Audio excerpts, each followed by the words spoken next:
Welcome to Dying in Grace.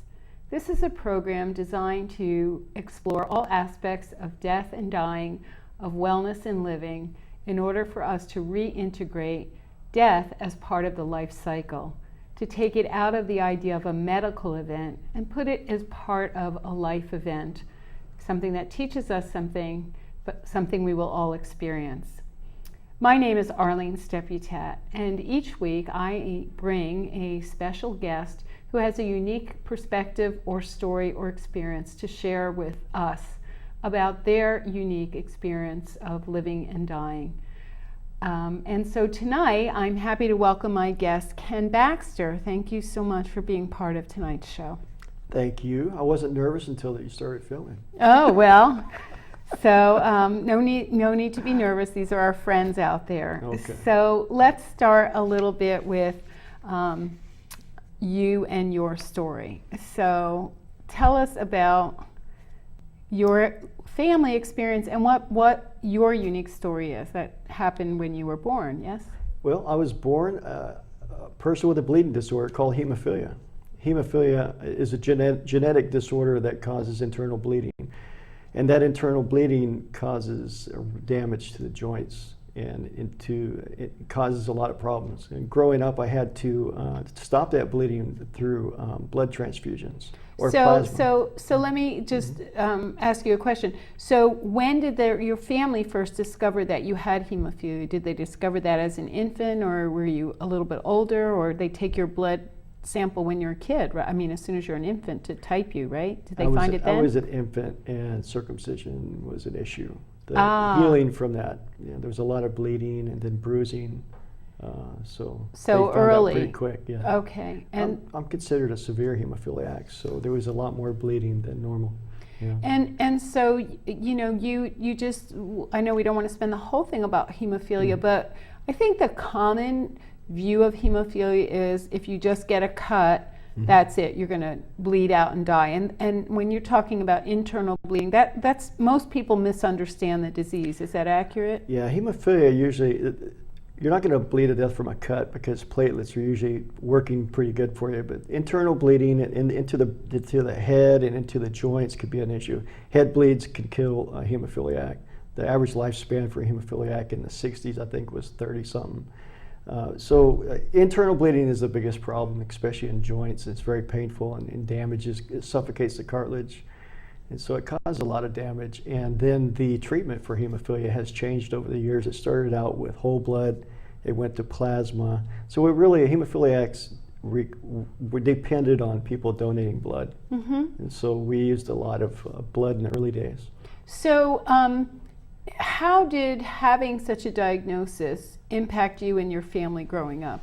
It meant a lot of time in the hospital, a lot of time in pain, a lot of time not doing anything, just recovering from internal bleeding, which was very painful. And did you feel like people understood, like your friends, or were you treated differently because of this, do you think? As a kid, I was teased a lot because people didn't understand that these bleeding episodes, once the treatment was applied, would only take a couple of days to heal, and then you've recovered. But in the meantime, you can't use the joint or you can't walk, and so it looks like that you recover faster than you should. So I think for many people, certainly it's true for me, that the presence of hemophilia, certainly I'd heard it, but hemophilia came to the fore in my mind during the HIV crisis and the AIDS crisis, when hemophiliacs were one of the 4 H's: homosexuals, Haitians, hemophiliacs, and homeless. There was different people. So how was that experience for you, going through that? It was a little confusing for me. Ryan White got a lot of publicity because he wanted to go to school, and it was established that he had AIDS. But a lot of us were lied to in the beginning, told that it was a dead virus and that we wouldn't necessarily have AIDS.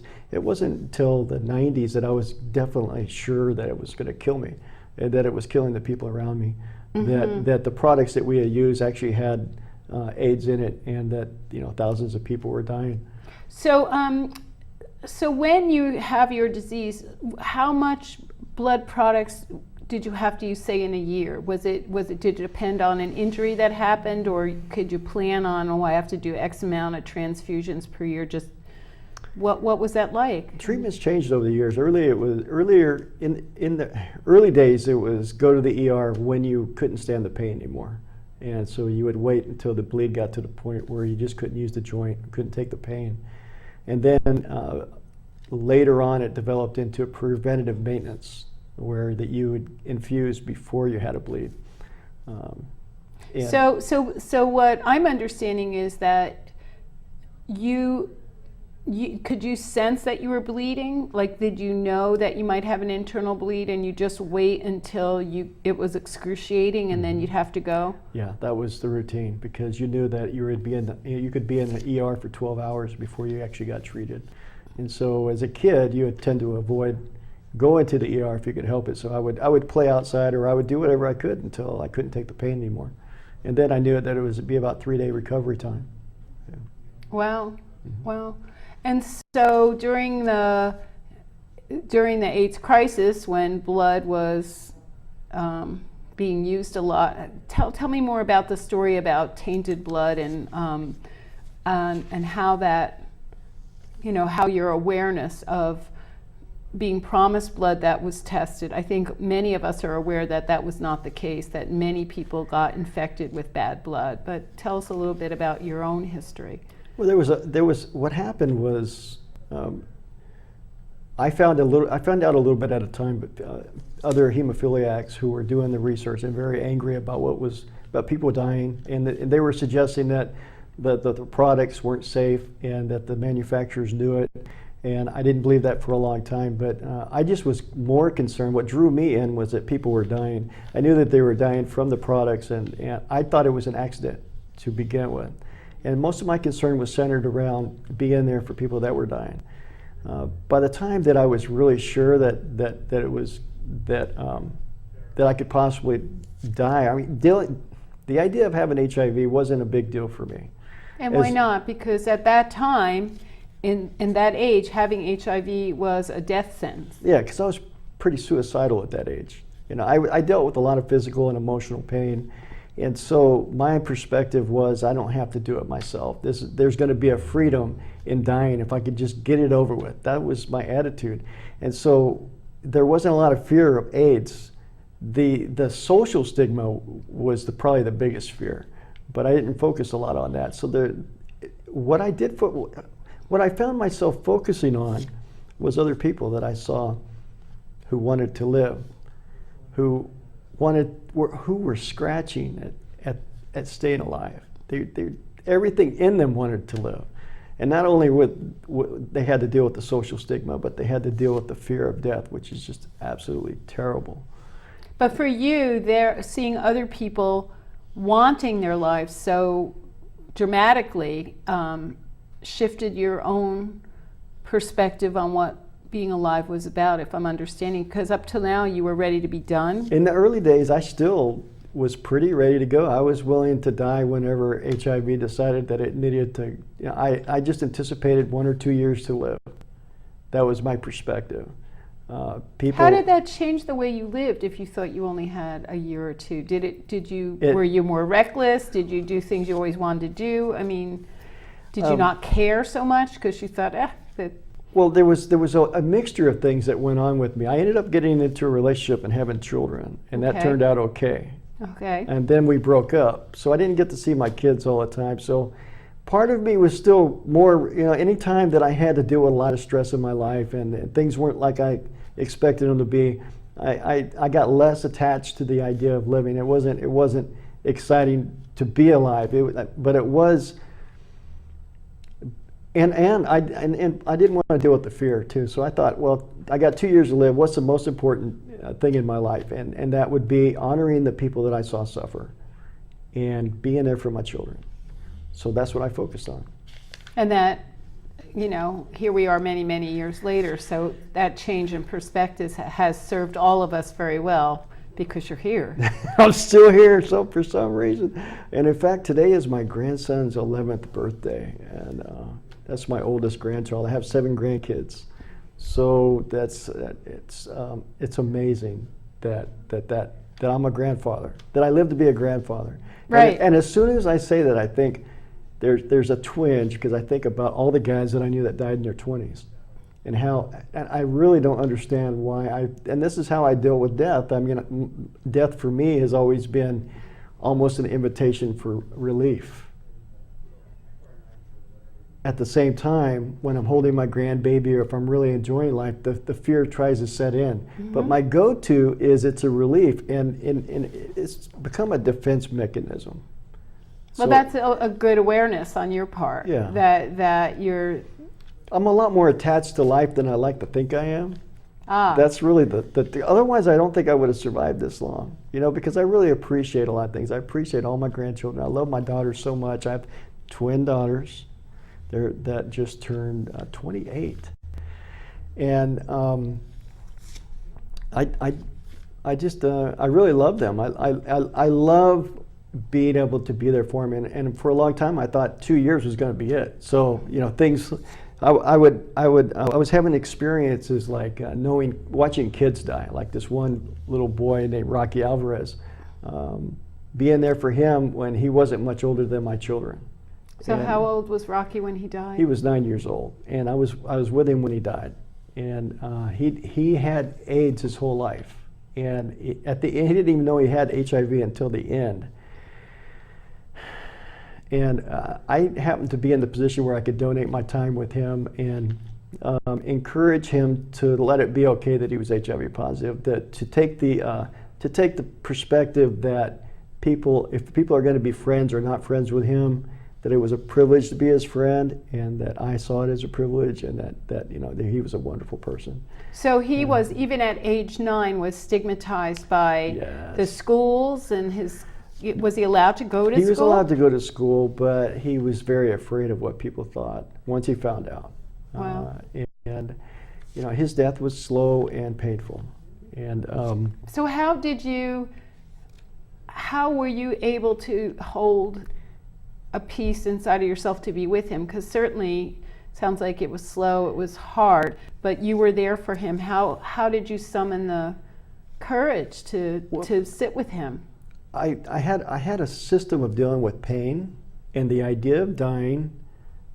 I do it the same way. If I was in pain over not seeing my kids all the time, I could go sit with Rocky, and I would try to honor the fact that he was suffering.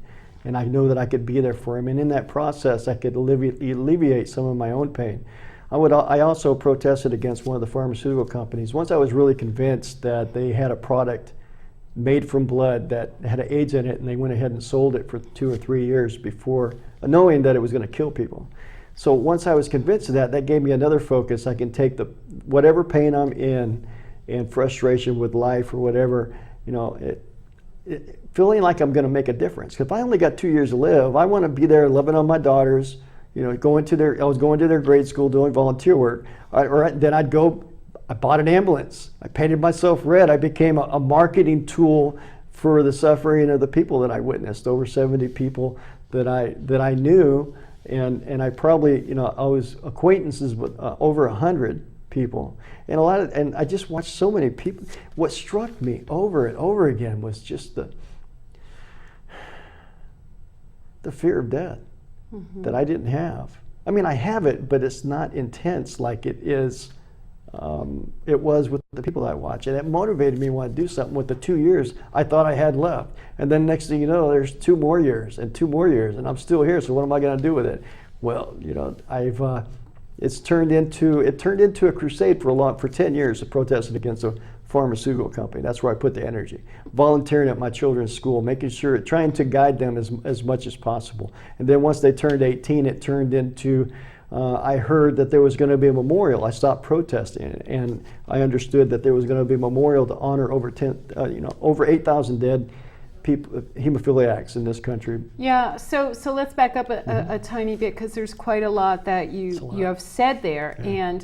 And one thing I just want to reflect is, because I don't think you're unique in this way, that you took your own pain, your own emotional pain. I mean, I understand the disease provided physical pain, but right. What I'm hearing is your emotional pain including the fear of the unknown, the fear of your own death, and use that as fuel to be of service. Really, that's where I directed it. Yeah. I you know, at one point in my life, I struggled with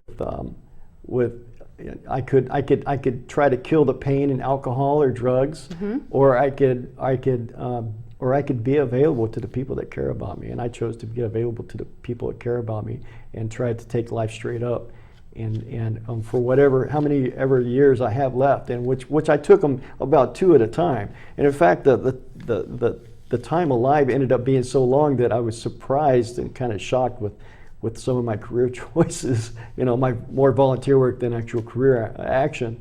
I had the privilege of being on disability because of my body's so screwed up, but and I'm a long-term survivor. I didn't take anything for HIV until about 3 years ago. So I kept waiting for it to happen because I didn't think I was going to see my kids graduate. I've graduated to coming to Santa Barbara for a guy named Corey Dubin. He was working on a memorial. So I came here to support him, and he died, it's almost been 2 years ago. Also a hemophiliac? Also a hemophiliac, and he was a leader in the community. He was going to make something happen with this memorial. And during the time of wanting to help him, and since he's died, I've come up with some ideas. I have a vision of a memorial that I've come up with that I would like to see happen. I have a vision for it. Yeah. I just really want to acknowledge that not everybody could take their pain and go directly to the bedside of people that are dying of the same disease that you yourself have. And to watch children die, any child die, I've done that as well. That's a really, really hard thing to do.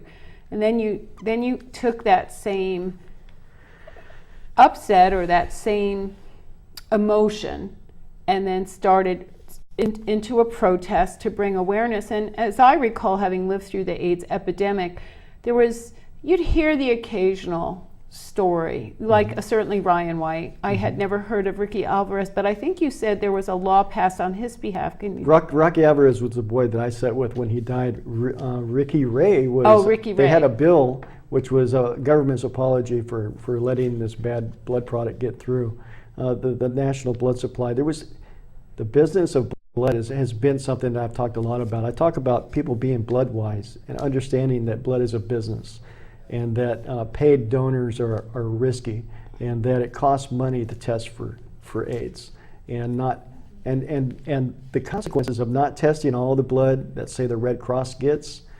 The consequences, what are those consequences? Well, they're not what you think they are. There's laws called blood shield laws that make blood a service, not a product, which affects how you can be compensated if you do get HIV from blood. So there's a lot of cracks in the system and I am an example of the hard lessons of the business of blood. Rocky Alvarez and these other kids that I watched die were an example of the hard lessons of the business of blood. Those hard lessons can be honored with a memorial, and that's what I'm hoping to accomplish one day. Yeah. So tell me today, do you think people are still being infected with bad blood? I can tell you hemophiliacs don't have to worry about it because they don't use blood anymore. They use a product that's synthetic. So it's not really a hemophilia issue anymore. It is a national blood supply issue. And that the Red Cross has been caught not testing blood before. I can't say for sure. I mean, it's supposed to be 1 in a million chances that you'll get blood from the national blood supply, according to the form that you'll sign if you get blood tomorrow. If you were that 1 in a million, do you want to be the one that they chose to save money on and not test that blood? Because if they get caught not testing blood, which the Red Cross has been caught before, the consequences aren't what you would expect. Nobody goes to jail for prison for murder, which I consider that murder, of course. But yeah, well, it's not unlike big pharma and some of the other things that we've seen go on with EpiPens having their prices inflated so people can't afford it. I mean, there's some of that. So, for people, and I myself am a blood donor, should I still be doing that? And what do you recommend about that to the general public? I would say blood donation is safe, and that we need more volunteer blood donors. Because there's cracks in the system, because there's money to be saved on testing, and the laws are not as strict as they should be for organizations collecting blood, and there is influence from Big Pharma. Big Pharma can take 1 unit of blood and break it into different elements and make products out of it that they make a lot of money on. So they put a lot of pressure on the national blood supply for whatever reason, and there's profit to be made. So volunteer donors are going to help create a safe system. Most volunteer donors are safe. That's paid donors that are an issue, because people that need money are probably having more risk. If they have to get their only source of income is blood, then the risk they're probably taking on the streets are things that they're having to do for money, or is probably risky. And as long as the system isn't 100%, as long as that if you get caught tomorrow not testing your blood and giving it to somebody, that you don't go to jail, or you're not completely shut down or shut out, I don't think it's worth the risk. So here in Santa Barbara County, at least my awareness is that there aren't paid blood donors. I mean, you get little things like a coupon for a pizza, or maybe a movie ticket or something, but I don't consider myself paid as a blood donor. So it seems to me in our community, I'm not aware of people being paid to give blood. As far as I'm concerned, unpaid blood donors are angels, and we need as many of those angels as possible. Okay. And as long as the system has cracks in it, like, the consequences aren't there, I think that there's still lessons to be learned. And a memorial to honor the over 8,000 hemophiliacs that died from the hard lessons of the business of blood, from being sold a product that the companies knew would kill these kids. As long as those lessons are there, and the history of blood can be told, all the good and bad could be told and organized. My vision for a memorial would be that there's a playground. And say let's say it's at 2 to 10 acres. There's a playground that's red to represent blood, but it's also there for kids to have a good time. It honors the children that can't play anymore. And then you have the wall of names, and even the names of people that don't want to, unknown. And that honors the people that died, the people that suffered from the hard lessons of the business of blood. And then we have a building that has a museum with interactive displays that walk you through the decades of blood, from the very beginning when it first started, all the hard lessons in between, so that people can educate themselves. They can find out what blood shield laws are. They can find out what their rights are when they're faced with elective surgery. A neutral location for all these hard lessons, instead of somebody having to go to the Red Cross, who may or may not give them the objective advice you want. So in your vision, where would you like to ideally see such a memorial? If you had the canvas of the United States and you could put it anywhere, where would you like to see it? Well, first we need $40 million to get started. We need $40 million in a team, an endowment, and a team that's willing to work with that, so that you have a foundation that can start without having to beg for money. And then because wherever you put this memorial, you can have an online presence. But that money would create a place where you can build. You can hire the team that's needed to build something that really reflects the hard lessons of the business of blood, that truly honors over 8,000 dead people that use blood products. And so first it would take a team, and then to create an online presence, but it needs a base, a funding base. And this money is not going to come from pharmaceutical companies. It's not going to come from the Red Cross. So it would take somebody with more money than God that really believes that the hard lessons of the business of blood are worthy of being honored, that over 8,000 dead Americans are enough to put these lessons out here and create a neutral place for people to be educated and to honor these people that suffered.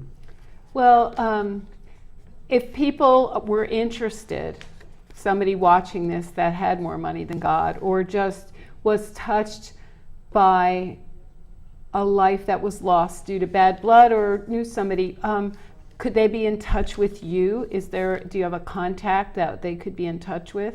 I have an email, I have a Facebook, I have a Twitter. I do post about what I'm doing and what I'm trying to do. You can call me at 707-654-5817. I'd be glad to talk in person. I want to also acknowledge that I'm aware that you still volunteer and sit at the bedsides of people. So even though people are not necessarily hemophiliacs, you are still sitting with people that are dying. And I'm wondering over time, has your perspective or your fear of death changed at all with all the experience that you've had? And clearly you have a purpose, or you wouldn't still be here. Yeah, I still wonder why I'm here. Uh-huh. And I have had nights where I've prayed to be on the other side. I still go through that. It's like a roller coaster that I live with. It doesn't exist if I'm holding one of my grandkids. Under the right circumstances, all I want is to live.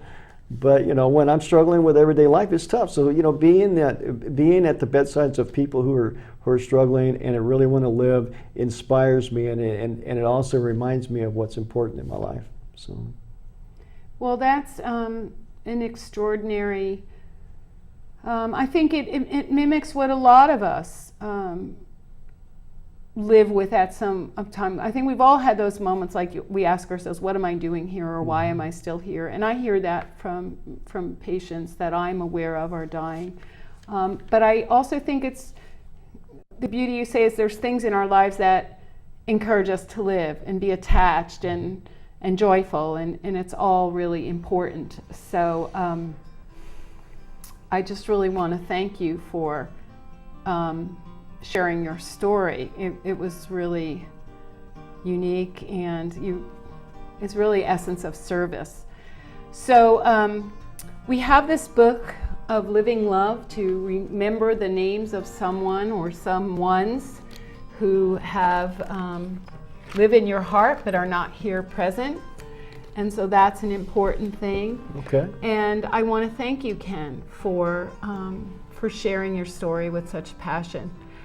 I would like to also thank my crew, Elliot Jacobson and Michael Nicholson, and TVSB.